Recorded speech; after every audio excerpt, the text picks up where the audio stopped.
Hello friends, आप सभी कैसे हो। आई होप आप सभी अच्छे होंगे। तो आज हम करेंगे लॉ ऑफ केमिकल कॉम्बिनेशन। तो लॉ ऑफ केमिकल कॉम्बिनेशन हैं आपके 5। लॉ ऑफ केमिकल कॉम्बिनेशन में जो सबसे पहला लॉ है वो है law of conservation of mass. Second है law of definite proportions. Third है लॉ ऑफ मल्टीपल प्रोपोर्शन। और फोर्थ है Gay Lussac's law of gaseous volumes. And fifth है एवोगाड्रोज लॉ। ठीक है, तो लॉ ऑफ केमिकल कॉम्बिनेशन में ये 5 लॉ हैं जिनको हम 1 बाय 1 करेंगे। तो आइए सबसे पहला हम देख लेते हैं लॉ ऑफ कंजर्वेशन ऑफ मास, जिसे सबसे पहले दिया था एंटोनी लेवॉइजर ने, और जो कि हमारे केमिस्ट्री के फादर भी बोला जाता है जिन्हें हमें। और उन्होंने सबसे पहला लॉ दिया था लॉ ऑफ कंजर्वेशन ऑफ मास। तो आइए देखते हैं हम इसके बारे में आखिरकार ये लॉ ऑफ कंजर्वेशन ऑफ मास होता क्या है। तो अब हम देखते हैं number 1 law of conservation of मास, जिसको दिया था एंटोनी लेवॉइजर ने 1789 में। ठीक है, एंटोनी लेवॉइजर का नाम हमने पहले भी सुना था। ये एंटोनी लेवॉइजर हमारे केमिस्ट्री के फादर भी बोला जाता है जिन्हें हमें। इन्होंने क्या बताया है law of conservation of mass में कि मास को जब उन्होंने बहुत ही क्लियरली और बहुत ही आराम से जो एक्सपेरिमेंट किया था, तो उन्होंने देखा कि जब 2 एटम या 2 एलिमेंट को आपस में रिएक्शन करा रहे थे, तो उन्होंने एंड में जाकर कंक्लूजन क्या निकाला कि मैटर को ना तो क्रिएट किया जा सकता है और ना ही डिस्ट्रॉय किया जा सकता है। मतलब ना तो उसे उत्पन्न किया जा सकता है और ना ही नष्ट किया जा सकता है। एंटोनी लेवॉइजर ने क्या बताया अपने एक्सपेरिमेंट के बाद कि मैटर को ना ही क्रिएट कर सकते हैं और ना ही डिस्ट्रॉय कर सकते हैं। तो जब हम किसी भी मैटर की रिएक्शन कराते हैं तो उसमें उसका जितना मास होता है, ना तो उसके मास को हम क्रिएट कर सकते हैं और ना ही उसके मास को डिस्ट्रॉय कर सकते हैं, ख़त्म कर सकते हैं, मतलब कम कर सकते हैं। ठीक है, बल्कि law of conservation of mass में ये होता है कि जो रिएक्टेंट होता है वो प्रोडक्ट में कन्वर्ट हो जाता है। मास जो है वो एक रूप से दूसरे रूप में चेंज हो जाता है, बट क्रिएट और डिस्ट्रॉय नहीं होता है। मेरी बात पे ध्यान देना कि जो मास होता है किसी भी मैटर का, वो क्या होता है, ना तो क्रिएट होता है और ना ही डिस्ट्रॉय होता है इन केमिकल रिएक्शन। ठीक है, जब हम केमिकल रिएक्शन करते हैं तो उसमें जो रिएक्टेंट का जो मास होता है वो ना तो क्रिएट होता है ना डिस्ट्रॉय होता है, बल्कि वो एक रूप से कि वो ट्रांसफ़र हो जाता है one form to another form. ठीक है, मास एक फॉर्म से दूसरे फॉर्म में ट्रांसफ़र हो जाता है। Can not be created and can not be destroyed. ठीक है, जैसे मैंने यहाँ एक एग्जांपल भी लिया है, जैसे आपका हाइड्रोजन प्लस में ऑक्सीजन, जब 2 एटम को हम एलिमेंट को ऐड करते हैं रिएक्शन में तो हमारा वाटर बनता है। ठीक है, अब हाइड्रोजन का 2 ग्राम है, ऑक्सीजन के 16 ग्राम हैं। ठीक है, 16 ग्राम है। इन दोनों को ऐड करने पे 18 ग्राम टोटल हो जाता है। ये आपके रिएक्टेंट हैं। एरो के इधर वाले जिन्हें हम ऐड कर रहे हैं ये हमारे रिएक्टेंट होते हैं। ठीक है, जब ये रिएक्टेंट आपस में ऐड होके रिएक्शन करके जब वाटर बनाते हैं तो जो एंड में रिजल्ट मिल रहा है हमें वाटर, वो हमारा प्रोडक्ट होता है। ठीक है, तो जो रिएक्टेंट का मास है वो ही हमारा प्रोडक्ट का मास रहेगा।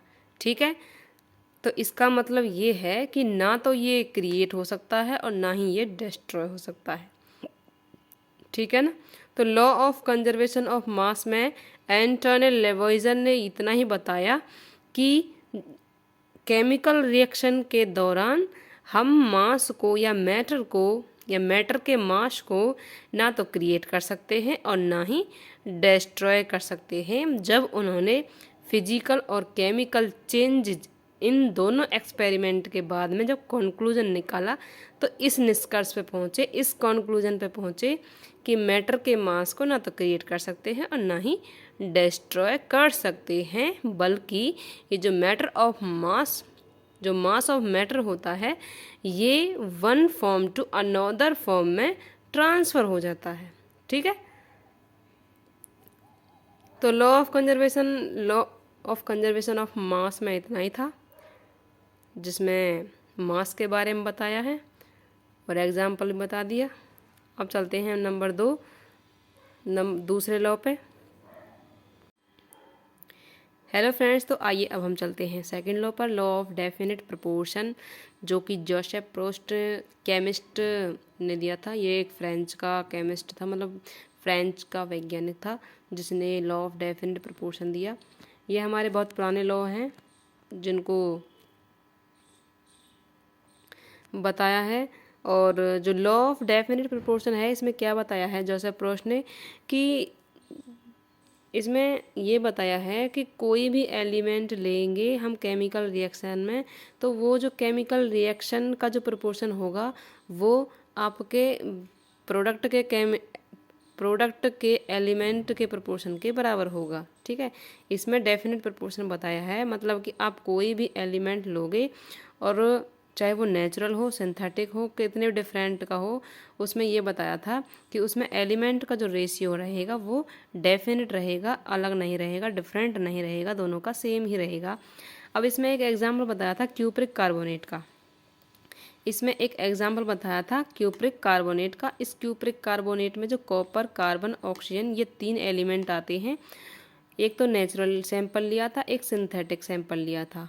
उसने 2 सैंपल लिए थे, नेचुरल और सिंथेटिक। ठीक है, नेचुरल मतलब जो नेचुरल होता है, हमें जो फॉर्म्ड होया, जो हमने सर्चिंग के लिए दौरान जो हमने फॉर्म किया है वो आपका नेचुरल है, और सिंथेटिक जो हम साइंटिस्ट के द्वारा बनाया हुआ है वो हमारा सिंथेटिक है। ठीक है, तो इसमें कॉपर, कार्बन और ऑक्सीजन के तीनों एलिमेंट का जो रेशियो है वो सेम पाया गया, नेचुरल सैंपल में भी और सिंथेटिक सैंपल में भी। इसका भी 51 है, इसका भी 51 है, इसका भी 9 पॉइंट ये है और इसका भी 9 पॉइंट ये है, इसका 30 पॉइंट ये है और ऑक्सीजन का भी 38 पॉइंट ये है। ठीक है, तो कॉपर, कार्बन, ऑक्सीजन तीनों एलिमेंट का, नेचुरल हो या सिंथेटिक हो, एलिमेंट का रेशियो सेम पाया गया।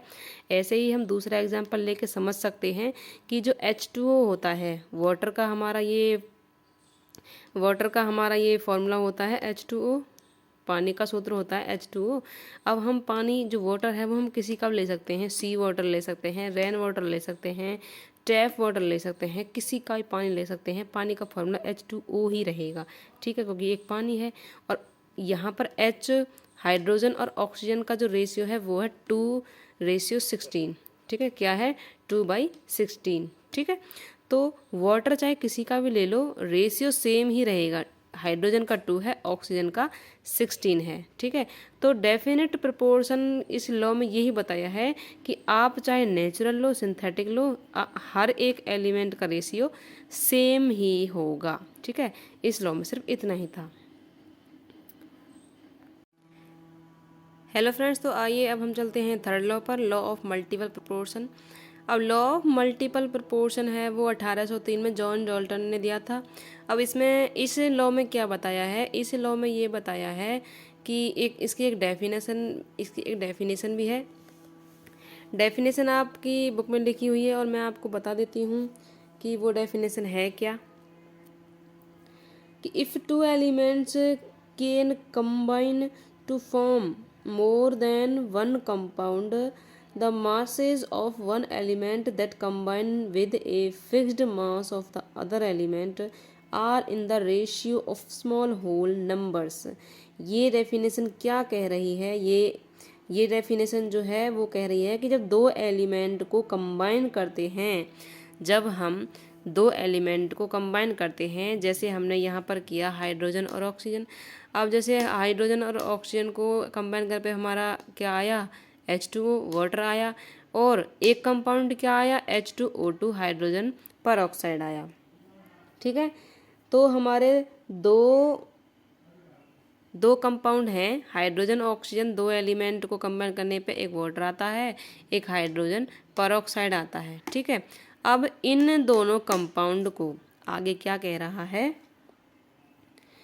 कि जब हमारे ये कंपाउंड फॉर्म हो जाएं तो the masses of one element, एक एलिमेंट का जो मास है that combine with a fixed mass of the other element, मतलब कि अगर जैसे हमारे दो कंपाउंड फॉर्म्ड हुए, इनके फिक्स्ड मास किस किस के आ रहे हैं, हाइड्रोजन के इसमें भी दो हैं, इसमें भी दो हैं।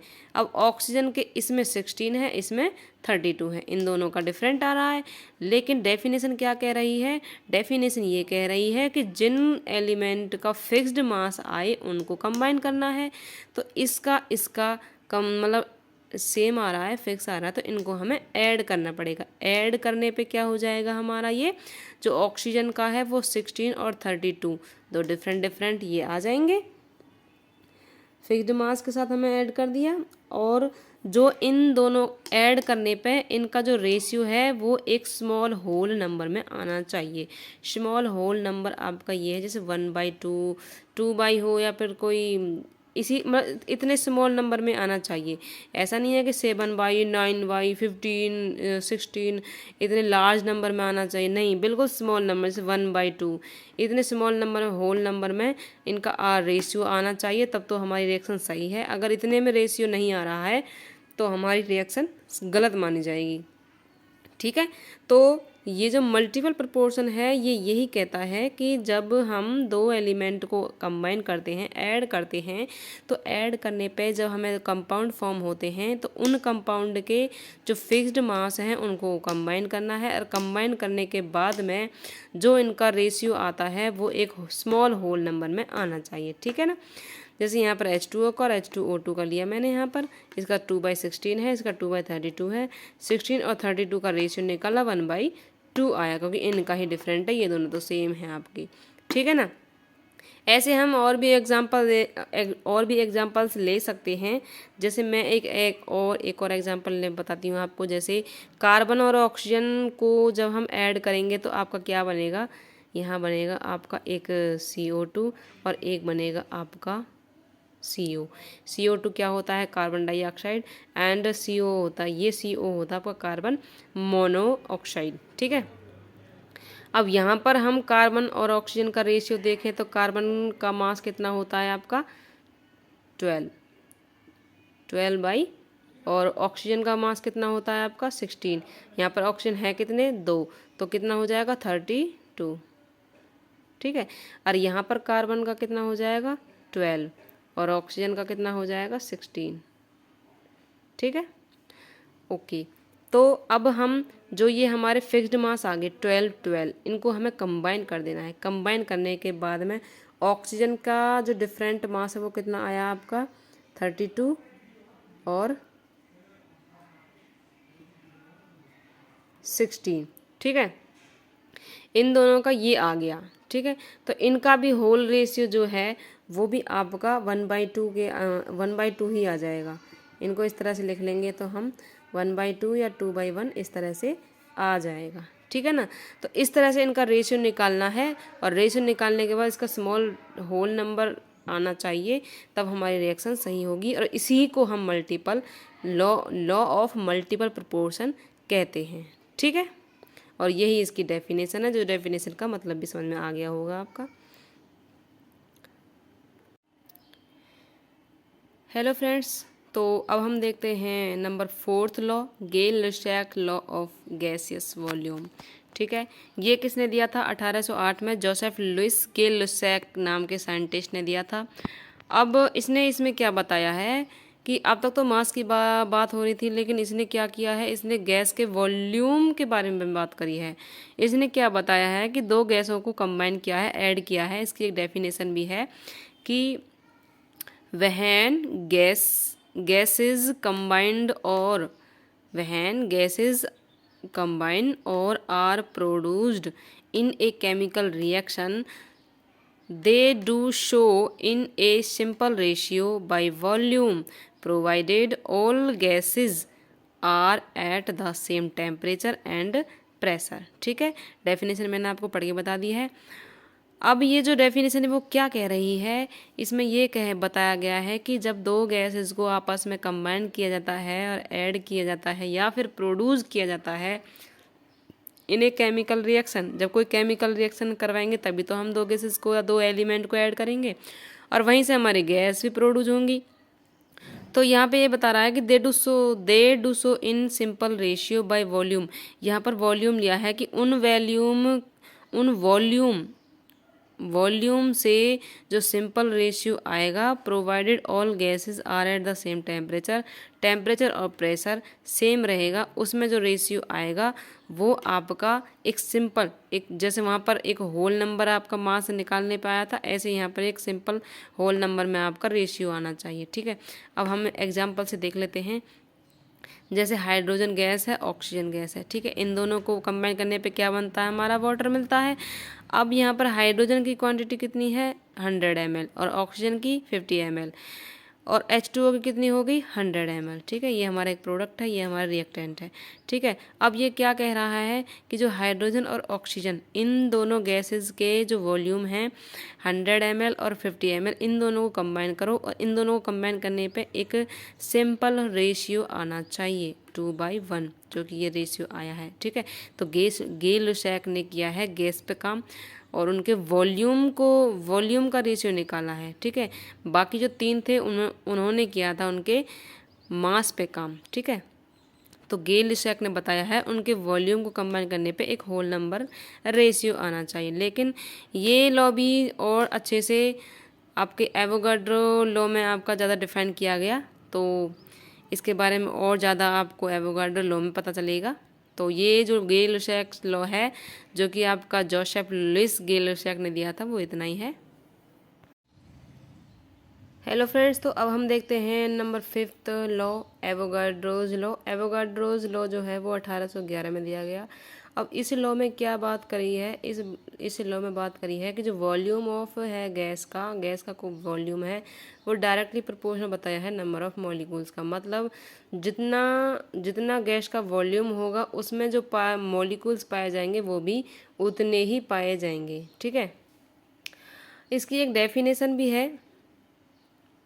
डेफिनेशन क्या कहती है कि जो एवोगाड्रोज है लॉ, उसने क्या प्रपोज्ड किया है, that equal volumes of all gases, क्या कह रही है कि equal volumes of all gases at the same temperature and pressure should contain equal number of molecules.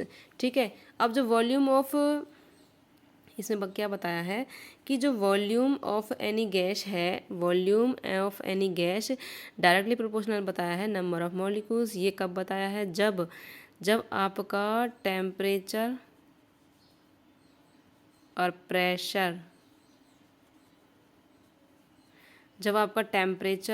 Pressure या फिर कोई फिजिकल चेंजमेंट है वो जब फिक्स रहेगी, सेम रहेगी, अनचेंज रहेगी, तब आपका जो गैस का वॉल्यूम है वो नंबर ऑफ मॉलिक्यूल्स के बराबर रहेगा, इक्वल रहेगा। ठीक है, एवोगाड्रोज लॉ ये कह रहा है। अब इसे हम कैसे समझ सकते हैं, जैसे आपका ये एक कंटेनर है।